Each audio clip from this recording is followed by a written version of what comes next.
Ne vem, zakaj je tako žalostna tale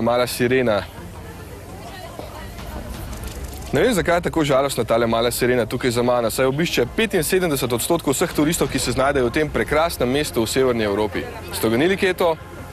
Kemehavno na Danskem. Mesto, ki številnimi kanali in nizkimi mostovi spominja na nam bliže Benetke in mesto, ki slovi po fenomenalni arhitekturi. Vidite lahko recimo prekrasno nekdanjo borzo ali pa moderno opero. Lahko pa se prepustite odlični kulinariki. Mala sirena mene še bolj navdušuje, ker jo je mesto podaril Karel Jakobsen, ustanovitelj zame ene najboljših pivovarn na svetu, Carlsberg. No, Japonci po z enako ljubeznijo sedaj predstavljajo svojega ljubljenčka, Yarisa.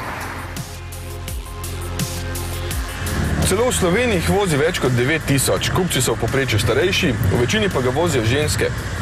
No, nova generacija se želi svojo dinamično in bolj zrelo obliko približati še moškim in seveda mlajšim kupcem se skriva številne sodobne in praktične bombončke. Naprimer Touch & Go, ki združuje velik 6-palčni na dotik občutljiv zaslon, navigacijsko napravo, kvaliteten radio in celo dostop do Google ali Facebooka s pomočjo povezave Bluetooth in vašega mobilnega telefona.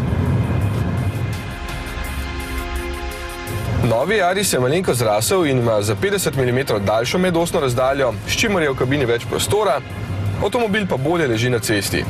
Zadaj je tako za 35 mm več prostora za kolena, tukaj pa za 30 mm več širine, da se ne boste tako pogosto drgnili ob svojega sovoznika z rameni. Prtljažnik je z 286 litri med večjimi v razredu in ima še zelo uporabno polico.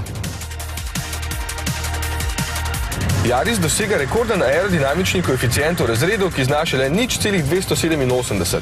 Toyoti je to uspelo z bolj ravnim dnom vozila, kar se pozna pri manjši porabi goriva. Kljub temu, da je avtomobil zrasel, je zaradi uporabe lahkih materialov za 20 kg lažji, že v osnovni opremi pa boste dobili 7 zračnih blazin, sistem za stabilnost VSC ter klimatsko napravo. Na voljo bodo 4 paketi opreme in 3 motorji. Litrski bencinski 3-valjnik, 1,33 litrski 4-valjnik ter 1,4 litrski turbodizel. Zanimivo, da so merilniki sedaj tukaj pred voznikom, ker so tako želeli kupci in jih je Toyota enostavno poslušala. In če vam je zelo všeč, ga lahko pri nas kupite že oktobra.